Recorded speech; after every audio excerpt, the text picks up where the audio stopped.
자, 오늘 전하고자 하는 말씀의 제목이 쓰임받는 자의 영성. 여러분 가지고 계신 주보하고는 좀 제목이 달라요. 이 구절들을 빼놓고 다음으로 넘어가서 뒤늦게 제가 알고 그렇게 다시 교정을 했습니다. 자, 오늘 이 기록되어진 말씀으로부터 이제 지금까지 기록으로 알려주었던 사울이 바울 되게 된 그 사건을 잠시 중단을 하고 이제 주님께서 귀하게 쓰시는 이 사도 베드로의 이야기가 소개되고 있습니다. 이와 같은 모습은 쭉 연결되어서 사도행전 12장까지 연결이 되고 지속됩니다.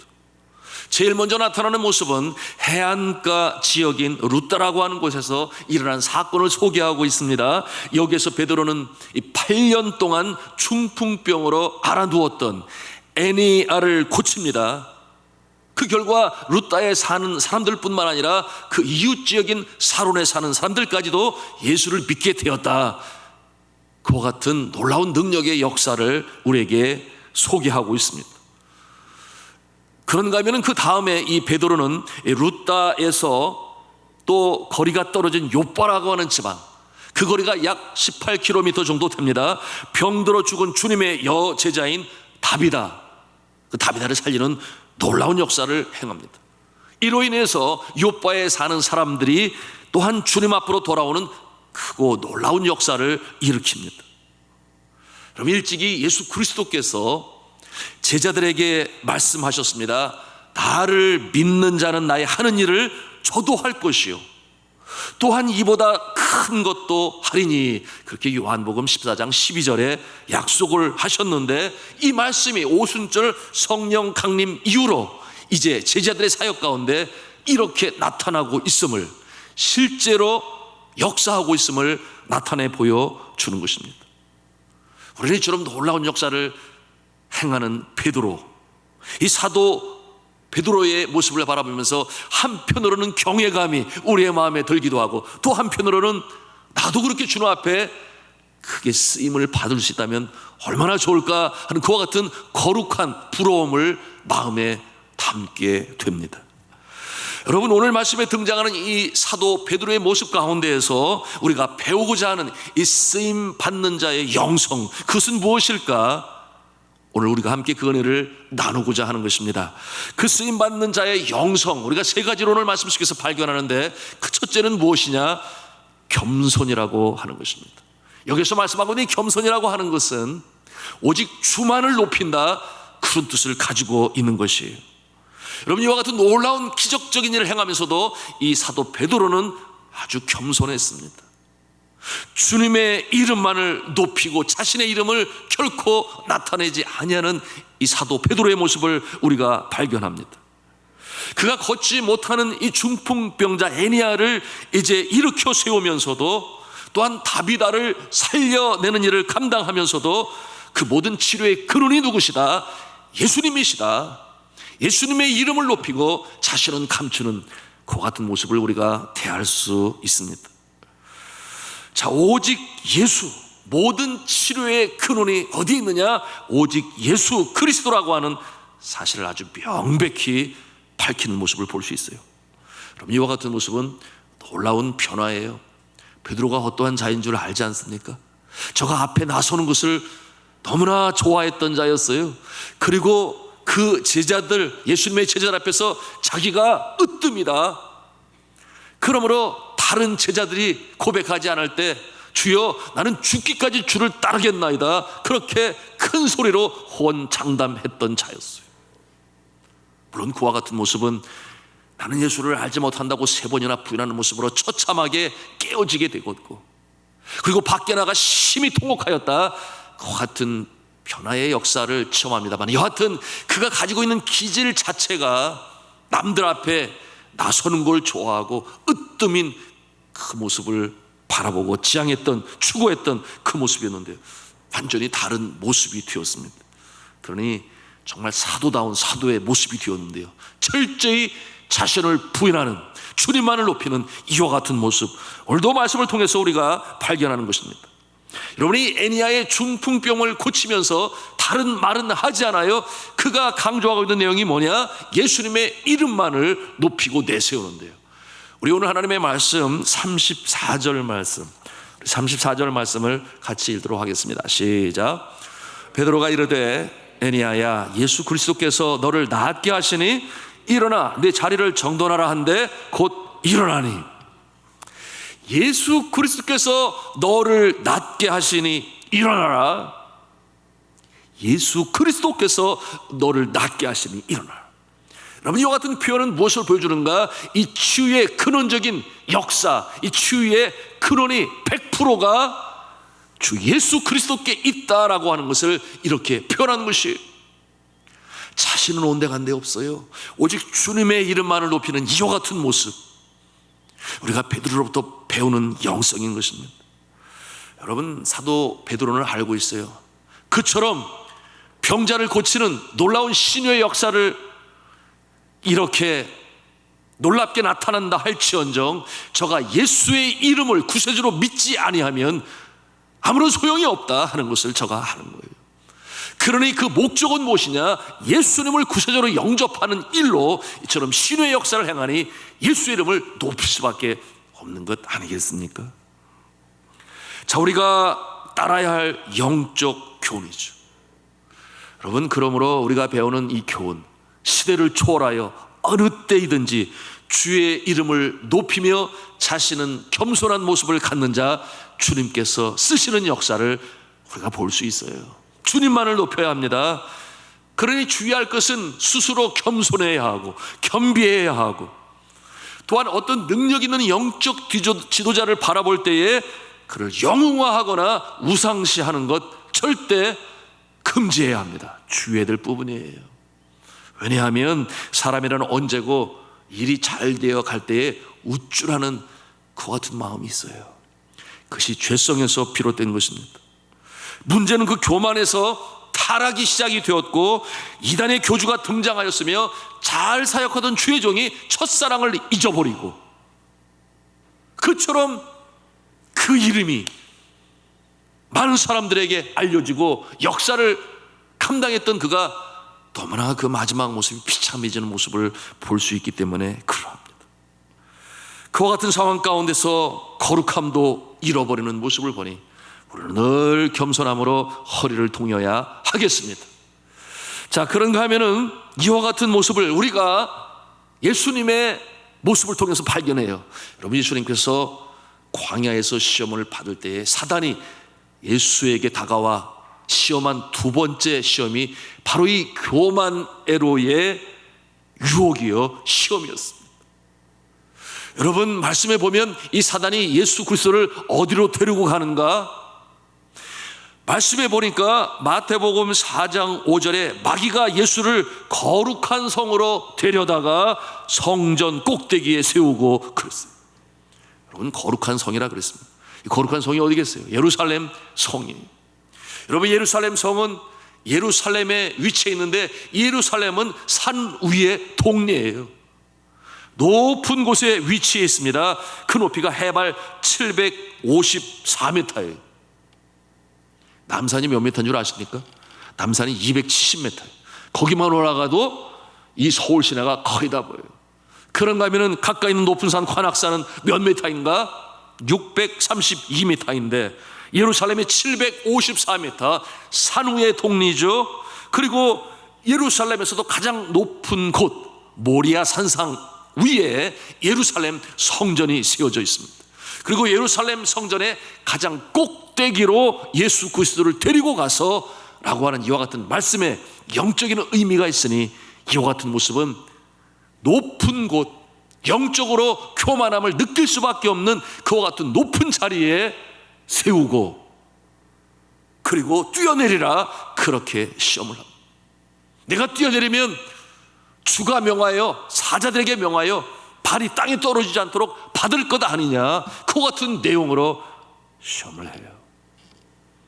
그 같은 시험을 할 때에 이 많은 사람들 앞에서 그것을 뛰어날 때 그 환호성 소리, 그리고 인기 있는 그와 같은 모습, 그것이 자칫 예수 그리스도로 하여금 공생에 시작하기 전에 이미 교만의 시험 가운데 들어가면 이 공생의 사역의 역사가 제대로 이루어지겠습니까? 사단이 바로 그와 같은 모습을 노렸던 것인데요. 그런데 예수 그리스도 어림도 없지요. 주 너희 하나님을 시험하지 말라. 기록되었을 때 주 너희 하나님을 시험하지 말라. 신명기에 있는 말씀을 가지고 저를 물리치니 마귀가 완전히 그 자리에서 예수 그리스도에게 상대가 되지를 아니했어요. 성도 여러분, 성경은 말씀하죠. 교만은 패망의 선봉이요 거만한 마음은 넘어짐의 앞잡이라. 잠언 16장 18절에 이렇게 말씀하고 있으니 영적으로 교만하지 마시기 바랍니다. 겸손한 모습으로 주의 이름만을 높이는 우리의 모습이 되어야 하겠습니다.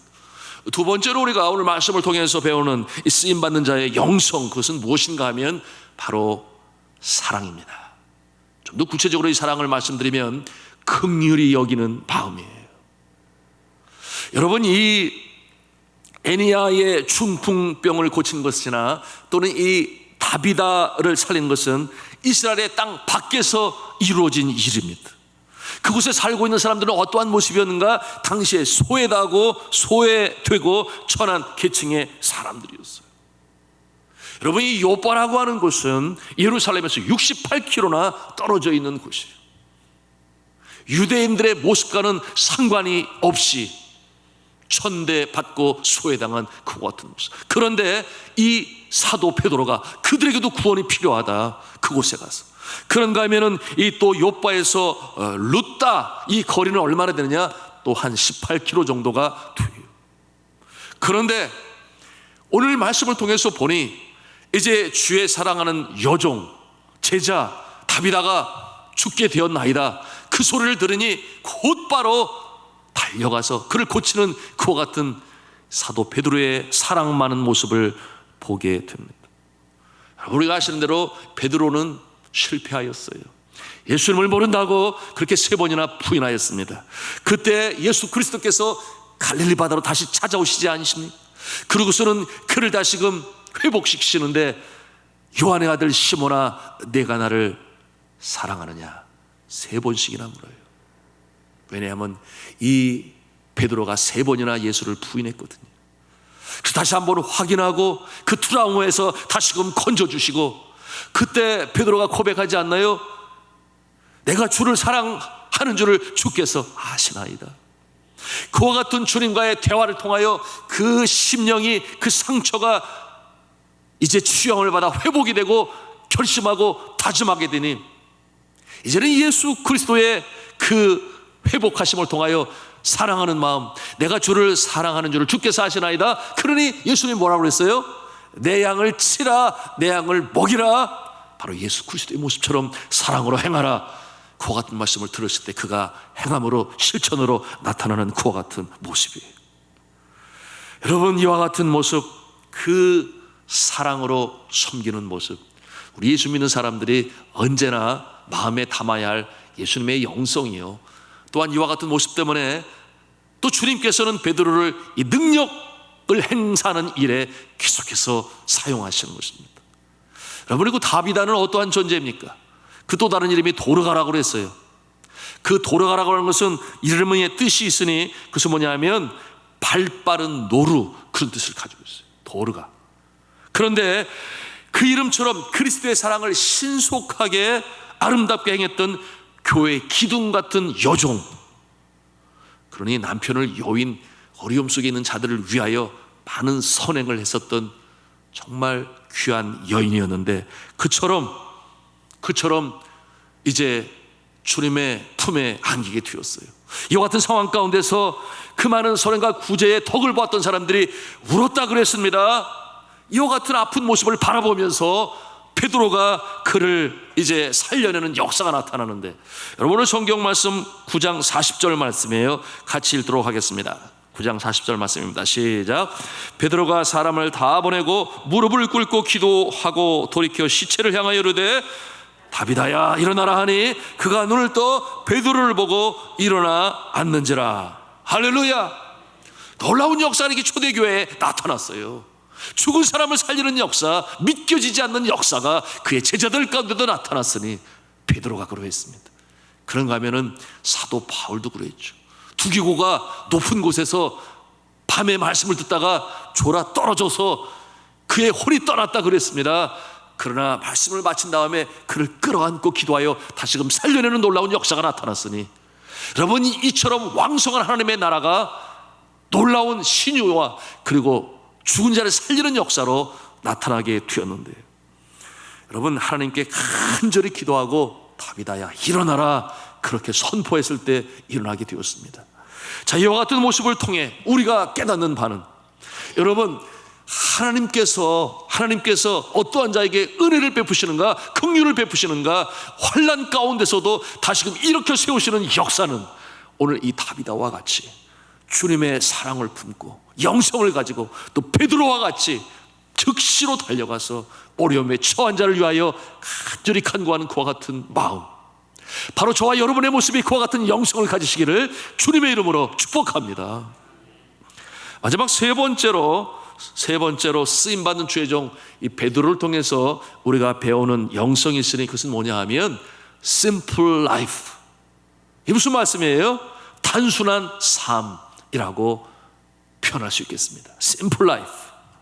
그처럼 놀라운 역사를 행하고 수많은 사람들의 영혼을 돌아오게 하고 8년 된 중풍병자를 살리고, 그런가 하면 오늘 말씀에 이제 죽은 다윗아 주의 여종까지 살려내는 놀라운 역사를 감행하는 이 베드로, 그러니 세상 사람들이 그를 바라볼 때 얼마나 위대한 주의 종이겠습니까? 그렇잖아요. 많은 사람들이 그를 우러러 볼 것입니다. 그런데 그는 세상이 추구하고 또한 누리려 하고 또한 치장하고 하는 그와 같은 모습과는 상관이 없는 저 심플 라이프, 단순한 삶으로 살았어요. 그럼 이와 같은 모습은 예수님의 모습 아니셨나요? 저가 살아 생전에 사시던 그와 같은 모습이 바로 그와 같은 모습이었어요. 이 땅에 계실 때의 모습처럼 청빈하고 단순한 삶을 유지합니다. 여러분, 이게 참 쉽지 않을 거예요. 그런데 우리 성도들 가운데도 그와 같은 모습을 제가 봅니다. 참 청빈하게 살아요. 아껴요. 그리고 그 아끼고 모은 물질을 주님 앞에 들여서 선교하는데 사용하고, 그런가 하면은 선교지로 보내서 또 선교지에서 들어온 형제 공부하는 일에 돕고, 이와 같은 성도의 모습 볼 때마다 참으로 존경하지 않을 수 없습니다.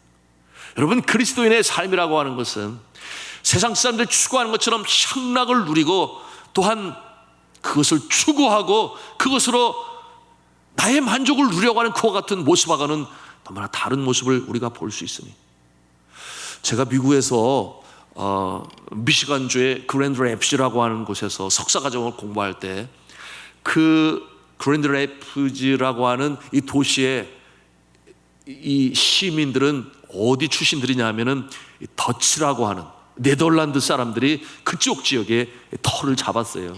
그래서 뭐 칼빈 대학이니 칼빈 신학교니 다 그쪽에 있는 그 더치 네덜란드 사람들에서 세워진 곳입니다. 그러니 더치 사람들의 문화와 풍습, 삶의 모습을 제가 가까이서 볼 수 있게 되었어요. 그리고 제가 다니는 교회가 바로 이 더치 사람들 중심의 교회였는데, 기존 교회에서 따로 나와서 새롭게 세워진, 선교를 위해서 세워진 교회였어요. 근데 여러분, 그런 이야기 들어보셨나요? 더치페이. 더치페이 들어보셨어요? 더치페이가 뭡니까? 자기가 먹은 것은 각자 지불한다, 그런 거 아니겠어요? 더치페이 하지. 제가 자라나면서도 많이 들었는데, 더치페이, 그 말을 들을 때 아이고 굉장히 구두생인가 봐, 아니면 뭐 수전노인가, 굉장히 짠가 봐, 뭐 이런 생각을 갖지 않을 수가 없어요. 더치페이. 그런데 그들의 모습을 보니 정말, 제가 그곳에 이 셀그룹 구역이라고 말할 수 있겠죠. 그래서 그 교회의 구역원이 돼서 또 집집마다 이렇게 일주일에 한 번씩 모임을 갖고 기도를 갖고 그랬는데, 여러분이 그림자 집이 굉장히 추워요. 그런데 그 집안에 들어가면 따뜻한 줄 알았는데 썰렁한 거예요. 그러고 보니까 이 셀그룹 리더 되시는 분이 두꺼운 쇠토화를 입고 그리고 따뜻한 차를 준비하고 차 마시라고, 몸을 녹이라고 그러는 거예요. 여러분, 오늘날 우리나라 얼마나 잘 살아요. 추운 겨울에도 아파트 들어가면은 뭐 따뜻한 스웨터를 입고 있을 필요가 있나요? 그렇잖아요.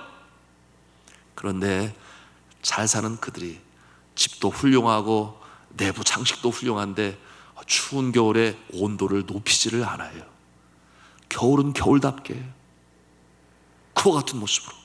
그래서 제가 그랬죠. 더치페이가 많네. 뭐 한편 뭐 그런 생각을 갖기도 했어요. 그런가 하면은 저녁이 되면은 조명을 완전히 낮춰버려요. 그래서 전기를 아껴요. 그 터치 사람 중에 한 류엔이라고 하는 자매가 네팔에 선교 살고 있는데 한국에 오게 됐잖아요. 우리 교회도 오고, 그리고 이 부천에 있는, 제가 정확히 잘 모르겠는데 여하튼 쇼핑몰에 센터에 갔는데 간 시간이 10시가 넘어서 11시가 되는데 얼마나 이 조명을 밝게 하고 있는지 도무지 이해가 안 가는 거예요. 이 자매 네덜란드에서 컸거든요. 그런데 나중에 알게 되었어요. 그들이 그렇게 전기를 절약하고, 그렇잖아요, 연료비, 그와 같은 가운데서 세이빙하는 물질을 얼마나 주님 앞에 잘 드리는지.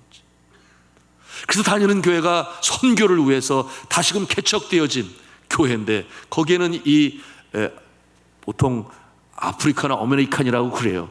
여하튼 유색인종이 참여하고 멕시칸들이 참여하는 그 같은 선교하는 교회를 세우는 일에 그처럼 들여서 나중에 또 듣게 됐어요. 또다시 새로운 교회를 개척하는 일에 그처럼 절약한 물질로 들여서 교회들을 세워나가는 그 모습을 보게 되었고, 그리고 네팔에 있을 때, 이 네팔이 가난한 나라니까 여러 나라에서 후원으로 지원하거든요. 과거에 우리나라도 그랬죠. 그런데 거기 항상 1등으로 가장 많은 후원을 하는 나라가 어딘가? 미국이 아니에요, 일본이 아니에요. 항상 네덜란드가 첫 번째로 올라가요. 개신교회 스위스와 더불어 네덜란드, 바로 캐톨릭에서 개혁되어 나오진 개혁교회의 가장 모판이라고 할 수 있는 그와 같은 그 나라의 국민성은 그와 같은 모습을 가지고 있습니다. 여러분, 심플 라이프라고 하는 것이 세상 사람들의 모습으로 보면은 왜 꼭 그렇게 살아야 돼? 라고 핀잔을 줄지 모르겠으나, 그러나 그와 같은 모습 속에 세변하고 전략을 하여 선교를 위하여, 전도를 위하여, 하나님의 나라를 확장을 위하여 이 쓰임받는 모습은 하나님께 칭찬받는 모습이요, 주님께서 계속적으로 사용하시는 그처럼 귀한 영성을 가지고 있는 모습이니 저와 여러분이 그와 같은 모습이 되시기를 주님의 이름으로 부탁합니다. 쉽지는 않지만 노력하면 돼요. 기도하면 돼요. 무엇보다도 주님을 만나면 그와 같은 일이 시작이 되는데, 자, 이와 같은 영성을 우리 베드로의 모습에서 어디서 우리가 발견할 수 있습니까? 오늘 우리가 함께 봉독한 마지막 말씀 가운데서 우리가 볼 수 있으니, 여러분 43절 말씀을 같이 우리가 읽기를 원합니다. 시작. 베드로가 요빠에 여러 날이 있어 시몬이라 하는 무두장이의 집에서 머무니라. 요빠에 여러 날이 있어. 물론 그 지역은 말씀을 드렸어요, 소외당하고 천시당하는 어려움 속에 있는 자들이 살고 있는 곳인데, 저가 묵고 있는 집이 누구의 집이라고 그랬어요? 시몬이라고 하는 무두장이의 집에 있었더라. 여러분, 이 무두장이가 어떤 일을 감당합니까? 여러분, 이 무두장이는 이 날 가죽이라고 말할 수 있겠어요. 생가죽. 짐승을 잡으면 바로 여전히 피가 묻어 있고 살점이 붙어 있는, 지방이 묻어 있는 그 가죽을 가져다가 털을 뽑는 일을 하겠죠. 그리고서는 그 날가죽에 붙어 있는 살점을 제거하고, 그런가 하면은 보통 온나무, 이 온나무 껍질을 가지고 그것을 이렇게 문질러 대면서 이제 말리고 문질러대고 만지르고 문지르고 이렇게 하면서 이제 피역으로 만드는 그와 같은 일을 하는 이 무두장이 시몬의 집에 베드로가 거기에 가서 한 날, 이틀, 3일도 아니고 오늘 말씀해 보니 여러 날 있어, 그렇게 말씀하고 있습니다. 여러분, 그 상상을 한번 해보십시오.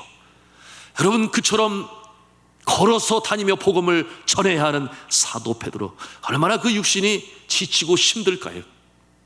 그럼에도 불구하고 이처럼 낮고 낮은 곳에 임한 예수 그리스도의 모습처럼 이 시몬이라고 하는 무두장의 집에 여러 달 머물면서 그 지역에 복음을 전하는 베드로의 모습을 우리가 상상해 본다면, 여러분, 그는 분명 예수 그리스도의 낮아지는 영성을 가지고 있는 정말 사도다운 사도 베드로의 모습을 우리가 상상해 볼 수 있으니, 사랑하는 성도 여러분, 예수 믿기 때문에 우리가 좀 불편하게 산다, 그리고 그것을 통해서 우리가 세이빙할 수 있는 물질을 가지고 주님 앞에 드림으로 주님 기뻐하시는 선교와 전도하는 일에 우리가 쓰임을 받는다고 하는 것은 주님께서 기뻐하시는 모습인 것이에요. 자, 이 세 가지 영성을 말씀을 드렸어요. 그런데 이처럼 베드로가 놀랍게 바뀐 것은 바로 주님 사랑이라고 하는 그 마음 저변에는 내가 주를 사랑합니다, 3번씩이나 부인을 하면서 그 새벽닭이 울 때에 밖에 나가 자신의 그처럼 비참한 모습을 생각하면서 심히 통곡하였다 그랬어요. 회개의 눈물을 주님 앞에 드리고, 그리고 다시금 갈릴리에 찾아온 예수 그리스도, 그를 향하여 요한이 주시다라고 멀리 떨어져 있는 해변에 서신 예수 그리스도를 가리킬 때에 제일 먼저 그 바다에 뛰어드는 자가 베드로였어요. 주님, 가지 마세요, 거기서 기다리세요, 제가 사과할 것이 있습니다. 주님과의 그 만남, 얼마나 그 마음이 힘들었냐 그 말이에요. 그러니 뛰어내리는데, 여러분, 조업을 할 때는 어떤 모습으로 조업을 하겠어요? 그저 거칠 것만 거치고 조업을 하지 않겠습니까? 그런데 그 말씀에 보면은 겉옷을 두르고 라고 그랬어요. 나의 주가 되신 예수 그리스도, 내가 주님 앞에 이제 사죄하고 예수 그리스도를 부인한 용서를 간구해야 되는데 겉옷을 두르고 헤엄을 쳐서 예수님에게 다가가는 베드로, 여러분 상상해 보십시오. 그 옷이 얼마나 무거웠겠습니까?